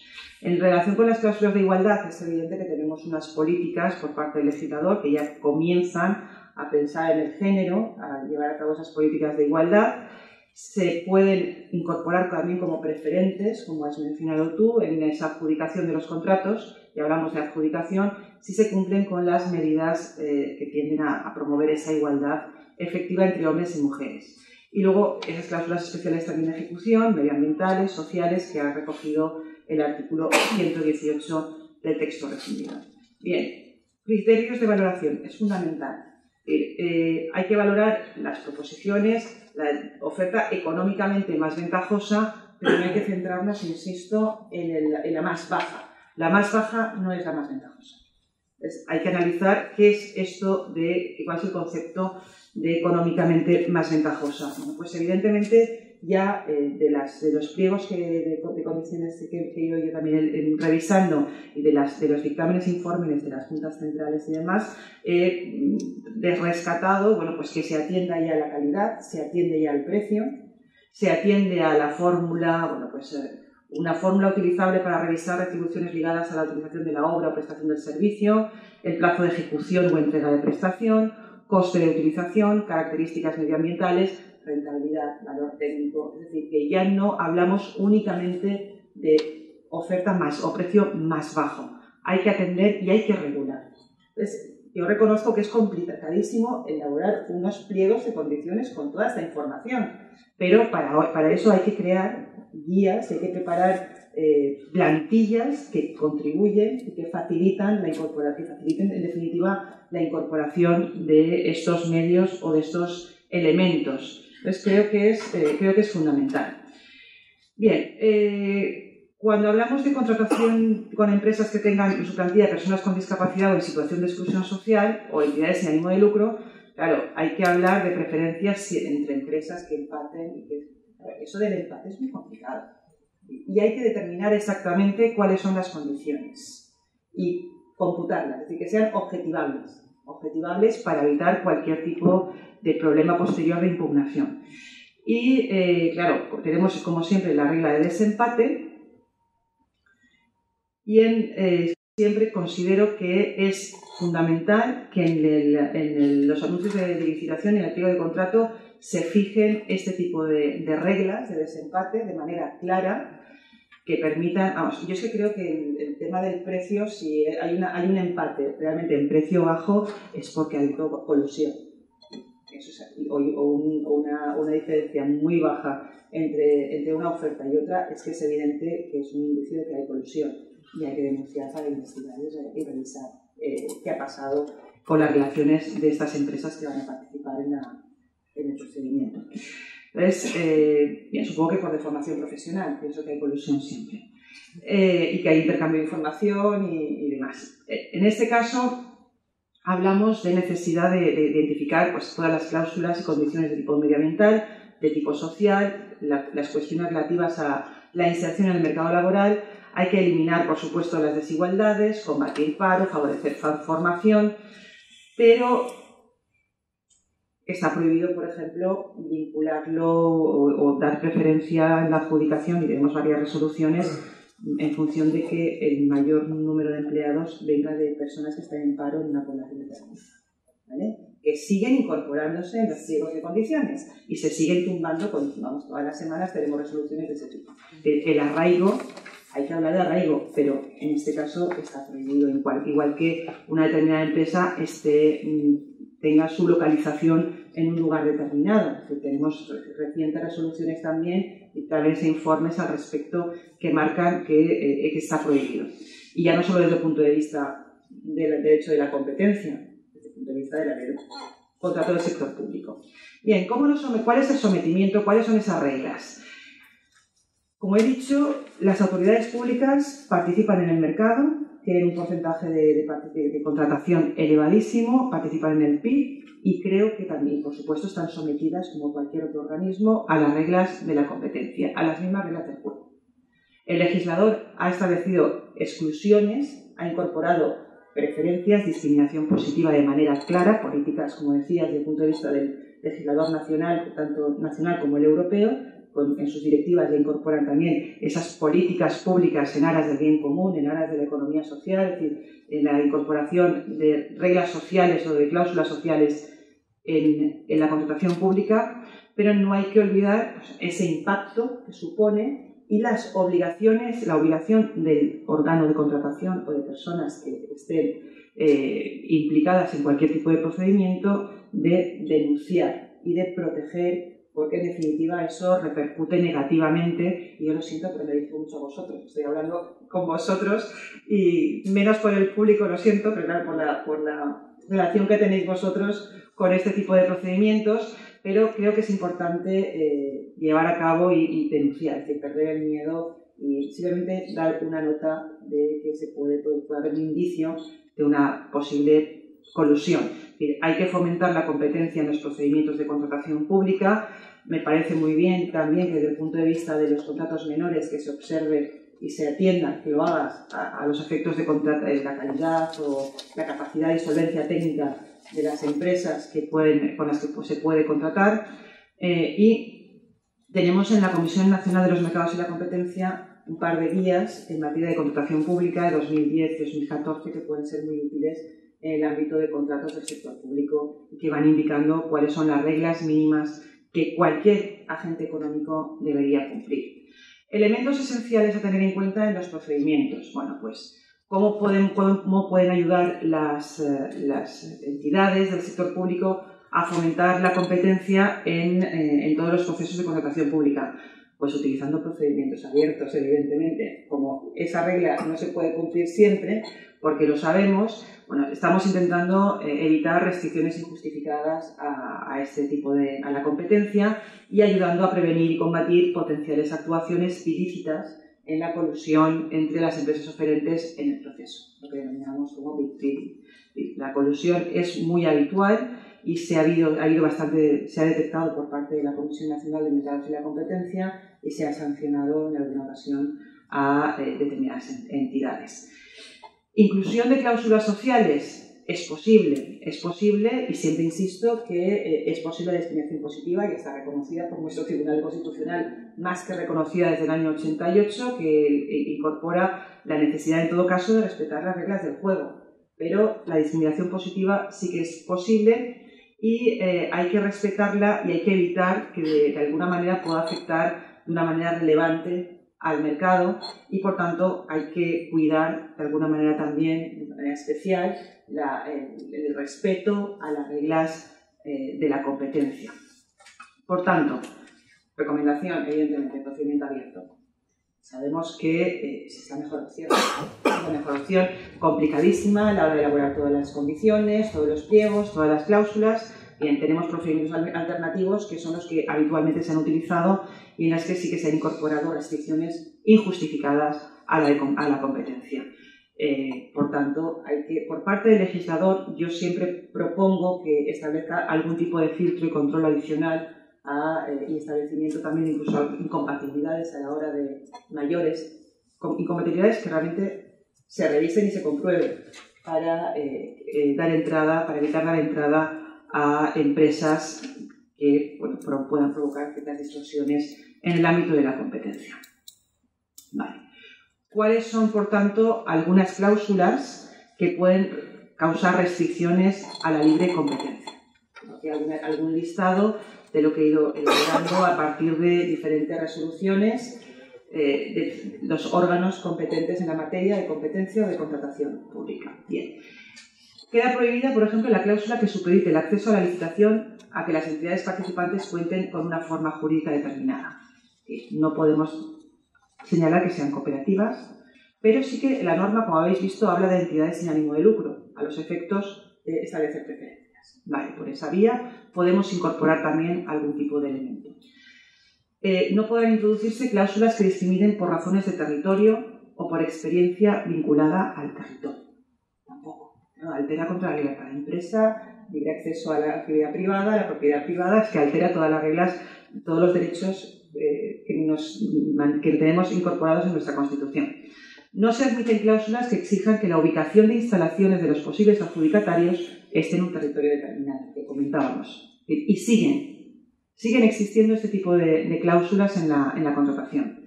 Está prohibida también la referencia a tipologías, marcas o especificaciones técnicas en relación con bienes objeto del contrato. Se puede etiquetar, que está admitido, pero no a una marca concreta.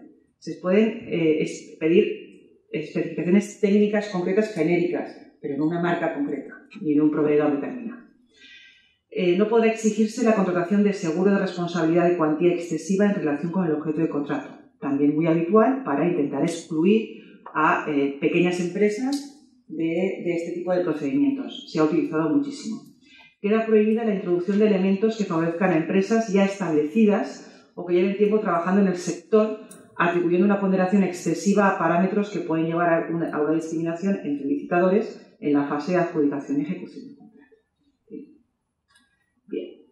También está prohibida o deben evitarse cláusulas que induzcan a confusión entre los criterios de adjudicación y de solvencia. No se pueden utilizar a los efectos de la adjudicación, por ejemplo, que también se ha utilizado, lo he visto en algunos pliegos incluso, el grado de satisfacción de la Administración con dicha ejecución, porque contribuirá a discriminar y crear barreras de entrada con potenciales empresas, es decir, con nuevos. No podemos incorporar barreras de entrada con potenciales empresas contratantes. Tampoco es admisible la inclusión de la experiencia como elemento a valorar para la adjudicación del contrato, porque guarda relación con el contratista y con la evaluación de la capacidad, que esta debe realizarse siempre en la fase de admisión. En ocasiones se utiliza luego para la adjudicación y se van confundiendo estos elementos. También se puede utilizar como criterio de adjudicación el de la calidad de la oferta contractual, pero nunca los niveles de calidad obtenidos por empresas en prestaciones semejantes a la del objeto del contrato. Tampoco una cláusula de preferencia o concesión de ventajas al vigente titular que es muy habitual, el titular o el gestor de la concesión de la piscina municipal. He visto he visto en ocasiones que se ha valorado a los efectos de la adjudicación porque es que era el que estaba ya. Era el que estaba. Tampoco, bueno, por ejemplo, una cláusula de tanteo en la medida que permite al beneficiario subrogarse en la posición del licitador, que en ocasiones también ha ocurrido, del que resulte adjudicatario, y sustituyéndole con el contrato. Algunas cláusulas más. Por ejemplo, deben fijarse límites a los precios, tarifas u otras características del servicio, evitando las ofertas temerarias, que eso ya creo que está bastante claro por parte de los órganos de contratación. También debe evitarse otorgar un peso excesivo a criterios no relevantes para prestar el servicio o que impongan algunos costes adicionales a los licitadores en relación con el vigente titular del contrato. Es decir, no hay que discriminar, no debe limitarse la adjudicación al precio más bajo, deberá utilizarse el sistema de oferta económicamente más ventajosa, y esto es de mi cosecha, evidentemente.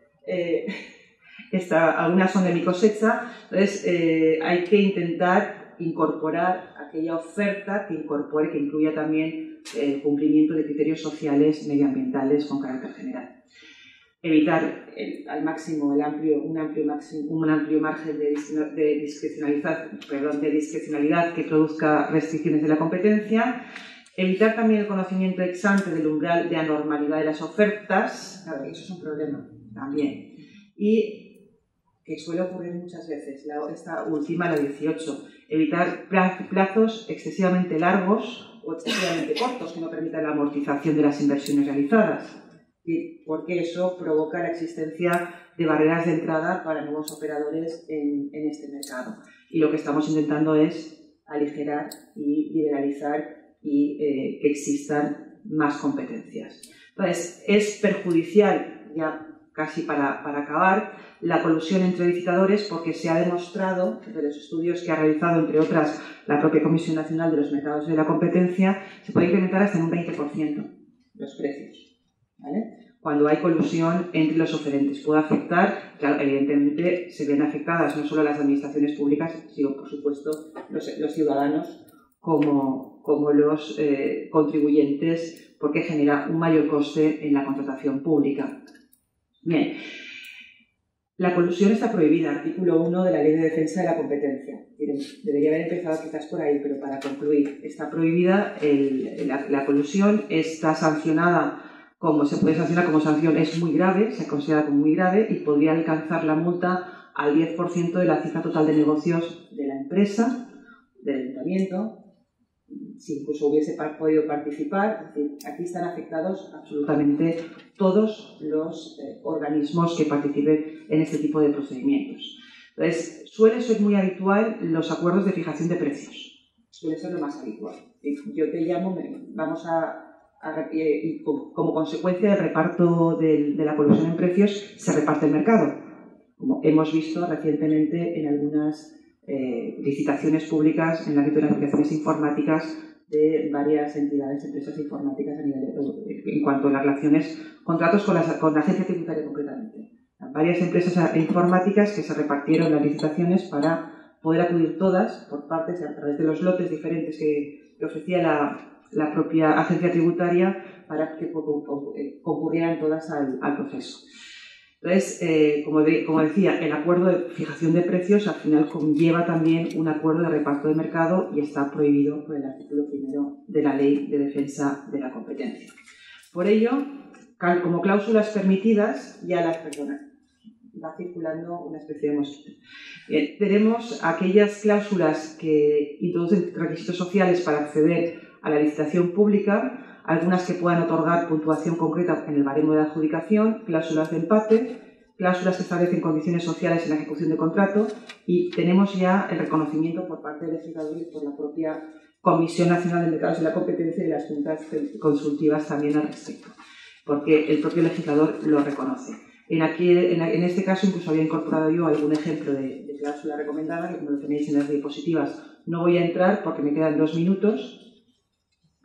Y ya simplemente recordar esas cláusulas de preferencia que hemos dicho anteriormente, dentro de las proposiciones igualadas en términos a las más ventajosas, y ya considero que además trayendo aquí a Mafalda, hay que intentar dotar y volver a darle dignidad a todo el procedimiento de contratación pública. Creo que resulta esencial y fundamentalmente depende de las personas. Y en este caso las personas se han activado, han vuelto a trabajar y se creen, tenemos aquí a sus representantes que se han creído lo que les contábamos hace 3 años ya en nuestras primeras jornadas, y estamos encantados de poder colaborar en todos estos ámbitos. Y aquí nos tenéis, como veis, para todo. Y nada más.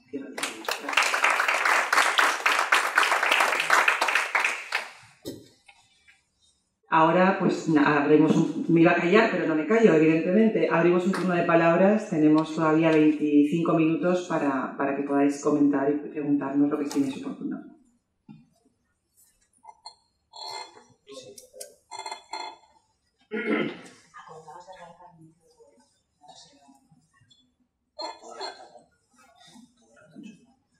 Bueno, yo aprovechando que tenemos 2 personas conocedoras de la realidad, no de la realidad macroeconómica, sino de la micro, del funcionamiento de pequeños ayuntamientos o pequeños municipios o medianos municipios, pues 2 preguntas sobre la práctica, un poco, ¿no? Los contratos menores, ¿no? Decías tú, Javier, que bueno, pues son, en fin, la regla general en los municipios de menos de 5.000 habitantes, que son más del 80% de los municipios españoles. Hombre, todos sabemos cuáles son los riesgos, a la vista están en muchos de los casos de corrupción que conocemos, a través del fraccionamiento, en definitiva es un uso fraudulento del contrato menor, porque estamos hablando de contratos mayores que se fraccionan para... y evidentemente pues el contrato menor, aunque no sea por la vía del fraccionamiento de contratos mayores, pues evidentemente en la medida en que permite la adjudicación directa, pues digamos que se presta a amiguismos, nepotismos y ismos de todo tipo. Pero bueno, de alguna manera el contrato menor también, digamos, es una vía de escape precisamente para esa imposibilidad que comentaba María José de que todo quede en casa, ¿no? Y que vamos a beneficiar a la empresa municipal, ¿no? O sea, del municipio. Y de alguna manera, pues en ese sentido, bien practicado esto del contrato menor, pues también tiene una cierta función social. Y por otra parte, un poco la pregunta, no sé, son impresiones que tengo yo, que no tengo un conocimiento tan directo, pero me ronda la cabeza. Y por otra parte me planteo hasta qué punto un ayuntamiento no se puede autoimponer determinadas condiciones a la hora de decir, bueno, Vanessa hablaba que ella, pues aunque no exista una clara obligación legal de realizar un determinado control de la solvencia o de la capacidad del contratista, pues bueno, que por esa misma vía podría haber una especie de reglamentación autoimpuesta por el propio ayuntamiento, donde de alguna manera pues también se introduzca algún tipo, ¿no? de cláusulado social, pues en fin, a la hora de otorgar determinada preferencia, pues bueno, si existen empresas de economía social en el municipio, pues en función del objeto del contrato, etcétera, no lo sé. Eso por una parte. Y luego esto que me imagino que tú, Javier, lo tendrás mucho más trillado, que yo esta mañana hablaba en mi intervención de cómo va a incidir esto del coste efectivo que introdujo la ley de racionalización y sostenibilidad de la administración local, en la medida en que pues puede suponer para municipios ya no de menos de 5.000, sino de menos de 20.000 habitantes, digamos que haya una visa atractiva hacia las diputaciones de la contratación. Y esto, claro, es decir, puede influir mucho en las fórmulas de gestión indirecta, donde de alguna manera se puede dar cabida a la participación, una participación mucho más amplia de empresas sociales, ¿vale? Bueno, pues y esto puede tener un efecto centralizador y que perjudique, digamos, esa posibilidad ya no de introducir cláusulas sociales que deban cumplir cualquier tipo de empresa, sino de alguna manera cláusulas sociales que den preferencia a empresas sociales, en, digamos, el sentido más estricto. Entonces, un poco la cuestión sería, es decir, claro, si vemos la orden que desarrolla esto del coste efectivo, para los casos de gestión indirecta, ahí no vemos para nada que se tenga en cuenta más criterio que el puramente económico, es decir, los costes directos, en fin, en definitiva los costes para prestación a través de fórmulas de gestión indirecta, pues si es fórmula concesional, pues en fin, lo que se paga al concesionario o el importe de las tasas, etcétera, ¿no? Lo que dice, no recuerdo ahora el artículo 6, creo que es de la orden esta, y claro, es puramente economicista, es decir, en la medida en que un municipio de menos de 20.000 habitantes esté prestando un servicio de forma indirecta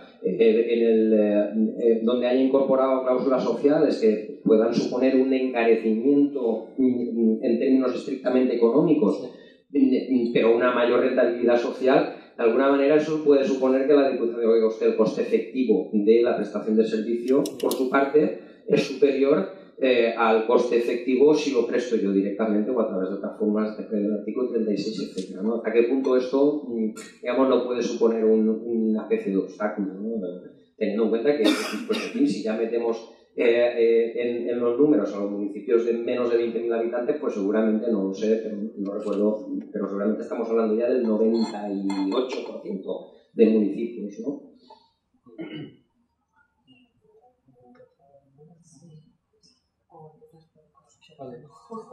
No, empezando por el final, yo es que realmente también me cuestiono el cómo va a quedar la aplicación de la Lrsal, sinceramente. O sea, sabéis que había una primera sentencia constitucional que ha tirado algunas cosas por tierra. Sabemos que hay muchos procesos abiertos, no sabemos cómo va a quedar. Sí, yo también hacía la misma reflexión que tú, decir, pero si aquí el criterio es puramente económico, ¿qué va a pasar? Pero por otro lado, bueno, también es conocido, no digo nada, es que las diputaciones no quieren hacerlo. O sea, esa visa atractiva que prevé la norma, que puede tener cierta coherencia, en la práctica las diputaciones no quieren tampoco, con lo cual yo no creo que eso lo vayamos a ver. Vamos, la verdad, soy bastante escéptico, no creo que vayamos a ver ese mecanismo, o bien porque se anule la norma, haya cambio de gobierno o no lo haya, en el caso de la aplicación de los tribunales, o porque realmente las propias diputaciones no lo van a querer hacer. ¿Por qué? Porque las diputaciones se sustentan al final porque hay ayuntamientos y los ayuntamientos tienen que funcionar y funcionan si prestan servicios, y si no lo hacen ellos, ¿sabes? Como que no hay una incoherencia ahí, no puede ser. Yo creo que eso va a quedar en nada, creo, ¿eh? De momento nada. Yo creo que nada. Y además el tema del coste efectivo de los servicios, claro, eso yo creo que empezaremos a verlo a partir del año 2018. O sea, las administraciones no tienen desarrollado una contabilidad de costes de verdad medio creíble. Lo que se ha hecho en 2015, o sea, lo que se hizo en 2014, que ya era obligatorio, es nada, es ridículo, vamos. Es que si lo cuentas, ni te lo creo, vamos. Ya en 2014 se tenía que haber hecho, pero no se hizo. Simplemente el Ministerio le dio la información que quiso a la IGAE y ya está. Y en 2015... bueno, pues sí, empezó a aplicarse. Pero, ¿habéis visto publicados los datos?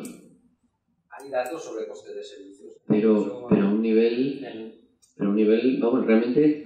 Nosotros los compañeros, cuando veíamos la aplicación de esta norma, decíamos, madre mía, verás la que se lía. Van a empezar a comparar el coste de servicios de mi pueblo con los del pueblo de al lado. Y aquí se va a montar un cipitoste, porque claro, ¿cómo va a ser comparable un pueblo con otro? No, si son realidades diferentes, no sé, por cercanía a Valencia, o sea, mil cosas que los diferencian que no son puramente lo económico. Pero lo bien es cierto es que no hemos visto que haya habido una utilización mediática ni a nivel de papel, de doctrina. Yo creo que no se ha escrito sobre... ¿no? Yo no he visto nada, confieso, ¿eh? Quizás hay tantas cosas de todo que ya no lo miro, pero yo esperaba que se hubiese liado alguna. A nivel, por ejemplo, de área metropolitana de Valencia, por ejemplo, porque los periódicos cogieran datos de, yo qué sé, los pueblos de al lado y empezaran en Chirivella, en Paiporta, en no sé qué, y dijeran, oye, ¿cómo puede ser que aquí el coste del servicio sea este y allá que? Pues yo eso no lo he visto. No creo. Yo os he encontrado, de hecho, se puede descargar uno, y es del año relativo a esos 2000, costes efectivos 2013, creo. Ya, pero ya no hay nada más. Sí, hay datos. Vamos, hay una página en la web del Ministerio de Hacienda, hay una página y ahí puedes descargar. La página esa tiene 15 días, ¿eh? Hace 15 o 20 días que está abierta, o un poco más. Bueno, pues Yo lo consulto esta semana. Dentro de la oficina virtual han abierto una página de central de información que recomiendo su acceso, pero anteriormente no funcionaba así. O sea, anteriormente la oficina virtual era simplemente una oficina de captura de datos que nosotros subíamos y de algunas notas que nos mandaban y poco más. Pues ahora han dado virtualidad al tema de transparencia y empiezan a colgar los informes de situación económica, bueno, un montón de informes a través de una de las ventanas de la oficina virtual. Pero es muy reciente, ¿eh? Es muy reciente. Y realmente a mí me asombra cómo se manejan datos que son, entre comillas, inventados. Entre comillas, ¿cierto? Sí, ya os digo, coste efectivo del 2014, nosotros no mandamos nada. Del 13, mejor dicho, en el 14, no mandamos nada. O sea, el Ministerio pues cogió los datos que quiso y los puso. O yo sé, a nivel de información que se enviaba a Europa hasta el año 2012. Ya existía obligación de mandar datos, pero nosotros no los mandábamos. Entonces, ¿qué hacía la Intervención General del Estado? Pues se los inventaba, o yo qué sé, hacía unos datos macroeconómicos, pero realmente no había un suministro de información. O sea, yo creo que todo esto, yo digo el 2018, porque ahora se tiene que desarrollar la normativa contable también, en términos de contabilidad de costes, pero que eso está verde, muy verde. Eso está muy verde. Pero ya le empezamos a poner fecha a tope. Hasta ahora ni eso, ¿eh? Eso por la parte. Yo también quería decirlo, de todos los contratos menores, yo quería añadir otra reflexión. O sea, que estamos pensando en contrato menor como una manera intencionada, o sea, como una especie de corrupción, ¿no? Es decir, es corrupción. Claro, yo quiero decir, espera. Vamos a ver. En algunos casos no es corrupción, sino simple ineficacia. Es decir, el ayuntamiento, vuelvo a lo que he dicho antes, no tiene capacidad, ni tiene capacidad de controlar, ni tiene capacidad de hacer expedientes de contratación como necesitaría hacer. Es que no tiene capacidad. Es que son todo. Entonces, la dinámica es, pues sigue la inercia en muchas cosas. Ya está. No quiero ver nada más. Yo no quiero ver nada más. Y luego, por otra parte, el tema del contrato menor, pues yo creo que hasta la doctrina ha ido evolucionando. Yo creo que hasta el 2014, claro, contrato menor de servicios o suministros. Se hablaba del precio, pero ¿qué pasa en los contratos que tienen carácter recurrente? Pues llegábamos a interpretar, confieso, pues que si 18.000 un año era menor y al año siguiente era otro menor. Claro.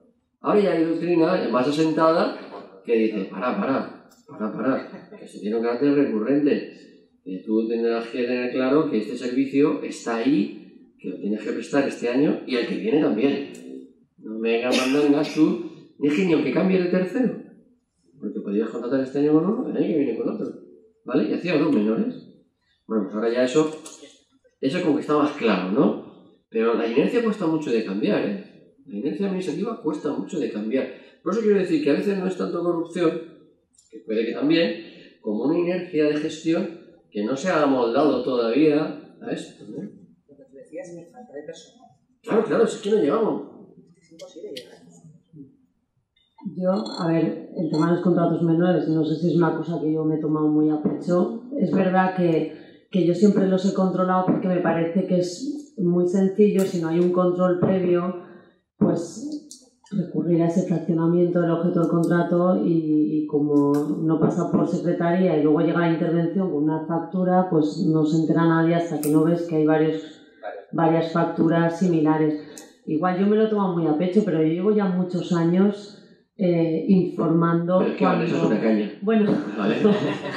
No, yo no sé, yo tenía ese pensamiento de origen, o sea, cuando veo que un contrato dura un año y se propone, no, es que hay que volverlo a contratar, yo ahí automáticamente sí que he comentado pues que el menor tiene la finalidad que tiene, es un contrato que empieza y acaba y no dura, no tiene una permanencia en el tiempo. Y la verdad es que yo llevo mucho tiempo aconsejando el recurso a otras vías de contratación. Lo que pasa es que es cierto que hay veces en las que está justificada la utilización del menor y hay otras en las que no tiene ningún sentido. Y hay otras en las que aun a sabiendas lo propones, pero casi...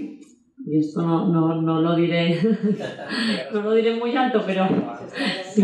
No, pero es verdad que lo que estamos comentando, es decir, que casi que dices, bueno, casi quiero ver que es un menor, porque no llega, es lo que dice Javier, no llegamos. Yo hoy, sin ir más lejos, me estaba leyendo un pliego de un contrato de aguas y estaba pensando, todas estas obligaciones, ¿quién las está controlando? ¿Qué se cumplen? Encima yo en octubre me incorporé a un ayuntamiento nuevo, con lo cual ese contrato yo no había estado. Y es lo que dice Javier, yo pensaba, ¡hoy todas estas cosas las estarán haciendo! Y estaba pensando, que no se lo dirá a la concejal de obras, que tiene dedicación exclusiva, a ver si lo quiere controlar ella, porque ¿qué haces con eso? Y luego además de eso, es que se produce a veces, no, es que cuando estaba y en los ayuntamientos pasa mucho, y hay muchas cosas que, ¡ay, esto que no, es que eso lo llevaba el secretario! Ya, pero hombre, alguien más sabrá, ¿no?, cómo estaba, y eso también pasa. Entonces se pierde muy fácilmente la pista de los contratos y del control de los mismos. Yo creo que el recurso al contrato menor está bien utilizado, está bien, no está mal, sin perjuicio que hay que comprobar cosas. Yo no puedo contratar con una redacción de un proyecto de obras y no verificar que esa persona es arquitecto o arquitecto técnico que tiene la titulación, porque no tendría sentido. Pero bueno, es lo que dice Javier, bien utilizado, bien. Luego, pues bueno, mal utilizado es cuando... Pues hay que educar para que sean bien utilizados, es importante. ¿Alguna pregunta? Nos quedan 3 minutos para, si alguien tiene alguna pregunta más, alguna cuestión que formular, antes de ir a por un café, para retomar. Sí, tenemos alguna pregunta. Clarísimo todo. Bueno, pues ahora, si no es necesario, si tenemos alguna duda más, podemos ahora a la hora del café seguir hablando y discutiendo sobre este tema tan apasionante. Muchísimas gracias de nuevo a todas.